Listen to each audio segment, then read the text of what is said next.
ada atau tidak adanya tahapan, Bawaslu tetap bekerja secara konsisten demi menjaga integritas dan tegaknya keadilan demokrasi.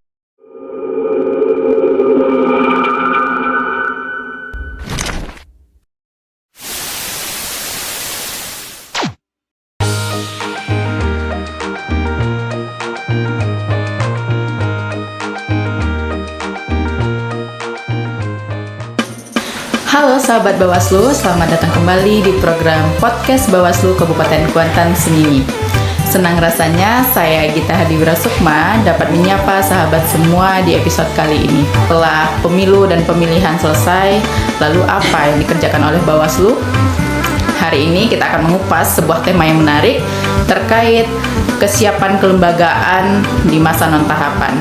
Untuk membahas hal tersebut telah hadir bersama kita di studio anggota Bawaslu Kabupaten Kuantan Sengingi, Koordinator Divisi Penanganan Pelanggaran dan Penyelesaian Sengketa, Bapak Mardius Adi Saputra. Bagaimana Pak kabarnya hari ini? Alhamdulillah baik. Alhamdulillah. Nah, sebagaimana yang kita ketahui nih Pak, kita sekarang berada di masa non-tahapan. Nah, merujuk pada Undang-Undang Nomor 7 Tahun 2017 bahwa tugas Bawaslu itu tetap berjalan. Nah, mengenai hal ini, bisa Bapak jelaskan apa saja fokus agenda dari Bawaslu Kabupaten Kuantan Sengingi, khususnya Divisi Penanganan Pelanggaran, Pak? Ya, baik. Terima kasih Mbak Gita. Saya rasa podcast ini menjadi ajang bagaimana cara kita menyampaikan kepada masyarakat pesan-pesan bahwa Bawaslu itu tetap bekerja walaupun di masa non-tahapan.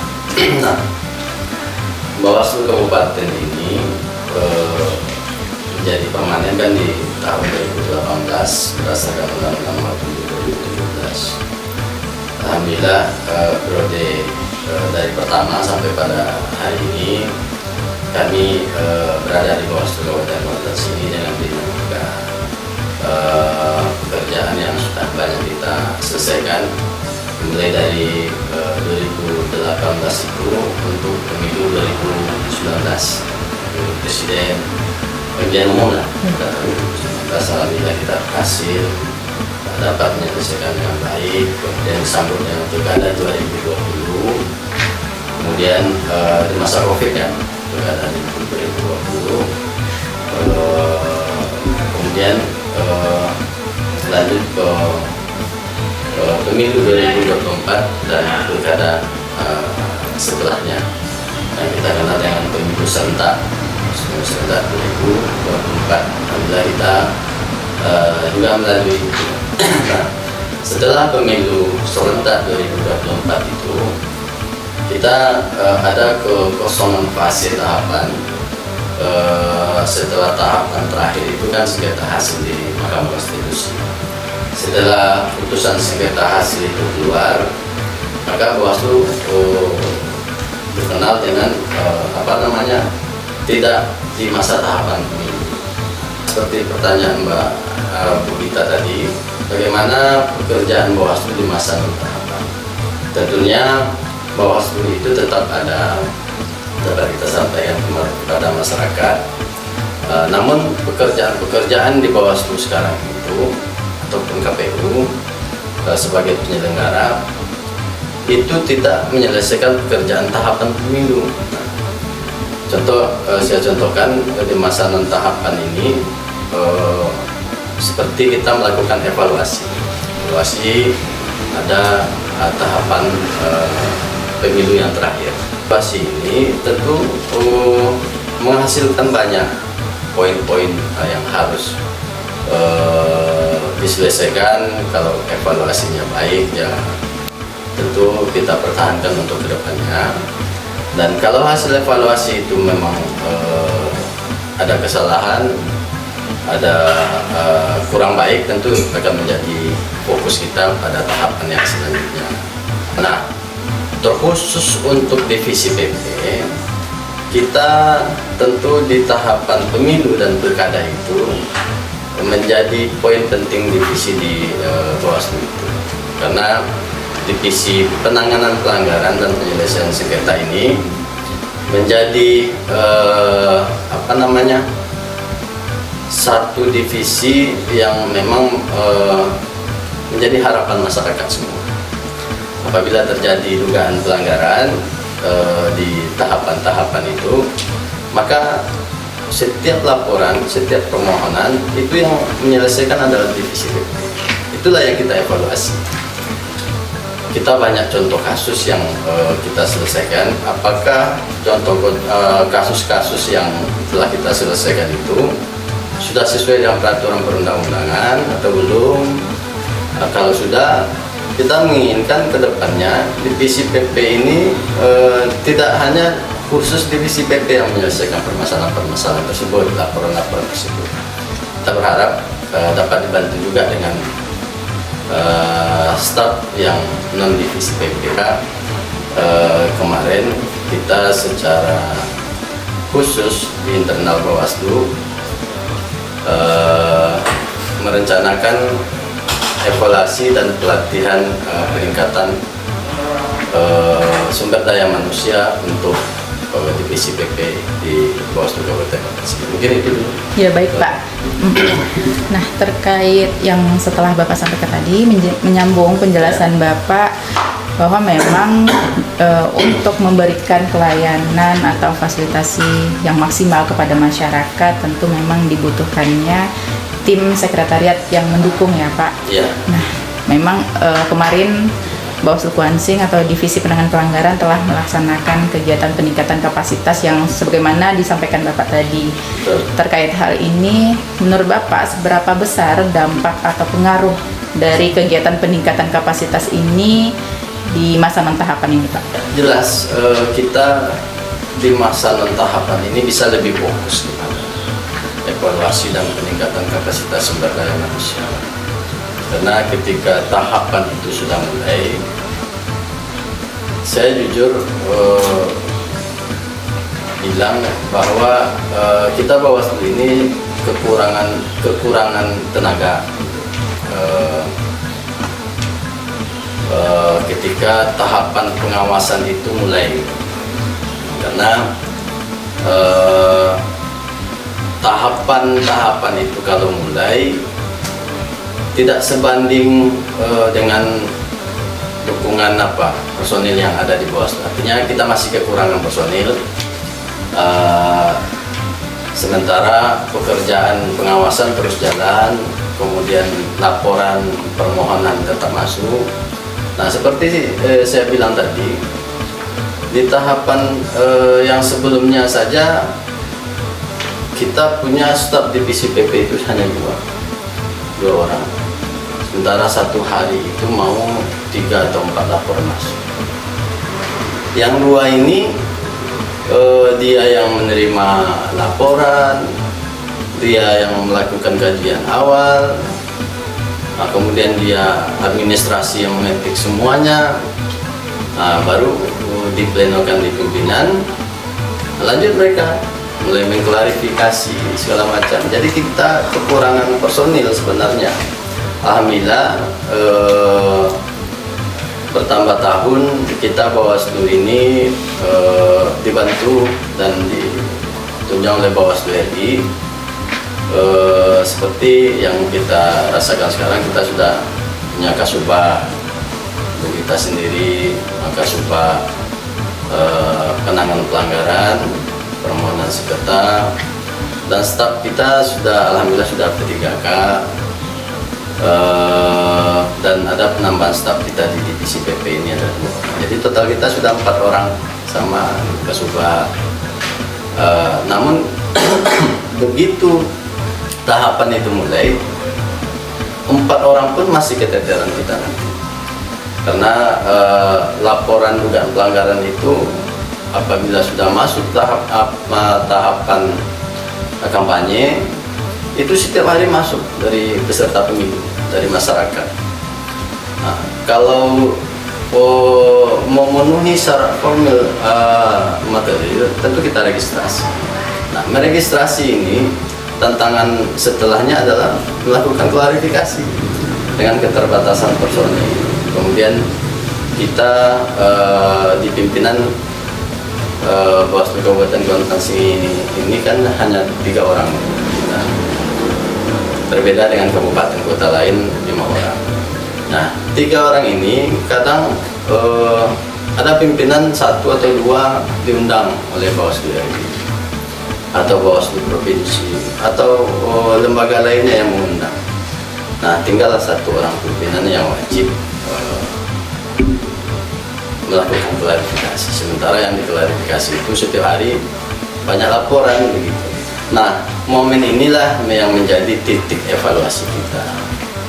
Nah, bagaimana cara kita menghadapi keterbatasan personil ini sehingga di tahapan pemilu yang akan datang kita bisa menginisiasinya, menjadikan jalan keluar. Kita berharap pada staf-staf yang contoh staf di SDM kan bisa membantu nanti minimal di bagian administrasinya. Saya sepakat sih Pak, jadi tahapan ini menjadi momentum krusial ya Pak untuk kita memperbaiki fondasi internal kita di lembaga.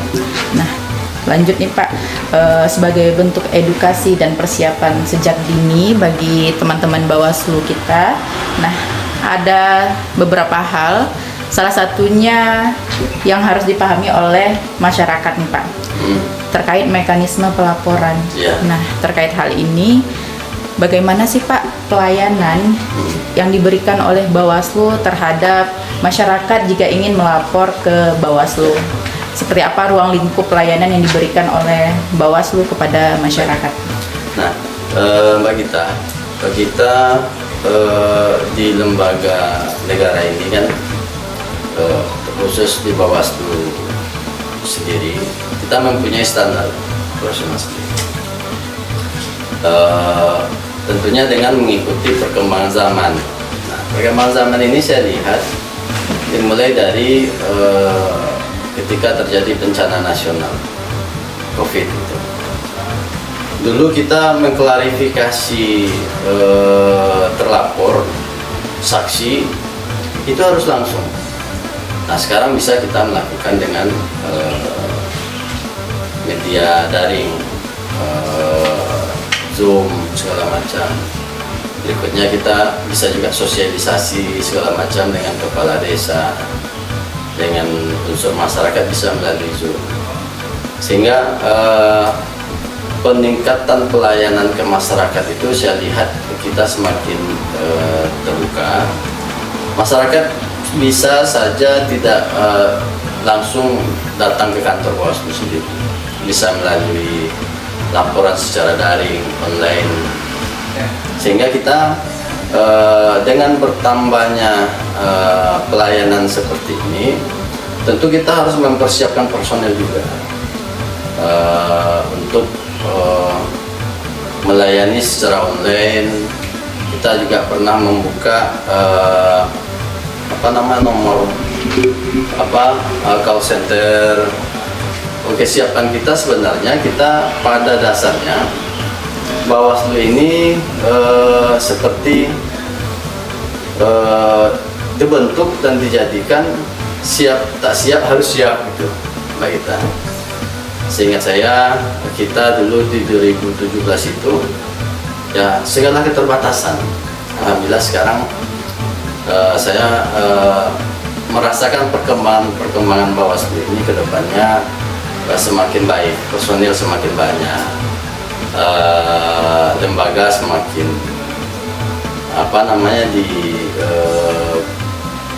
diperhitungkan oleh pemerintah RI, sehingga sudah menjadi P3K yang sebelumnya honor di Bawaslu Kabupaten Kota.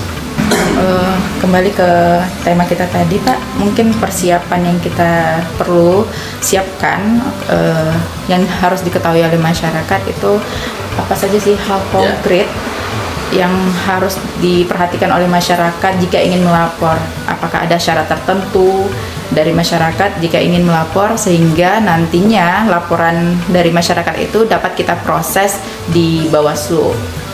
Itu kita bicara tentang tahapan ya. Nah, kalau memenuhi syarat formil material, tentu kita registrasi. Bagaimana masyarakat bisa dapat pesan dari kita? tentang laporan ya yang baik sehingga Bawaslu Kabupaten Kuantan Sengingi dapat menyelesaikannya, kan begitu. Kita di masa tahapan itu saya masih ingat mempunyai program sosialisasi, baik ke masyarakat, tokoh masyarakat, tokoh agama, banyak item-item yang kita buat kegiatan sehingga pesan-pesan ini bisa sampai ke masyarakat. Bagaimana cara melapor ke Bawaslu Kabupaten Kuantan Sengingi. Juga kita mensosialisasikan lewat spanduk ataupun baliho yang kita pasang di setiap desa.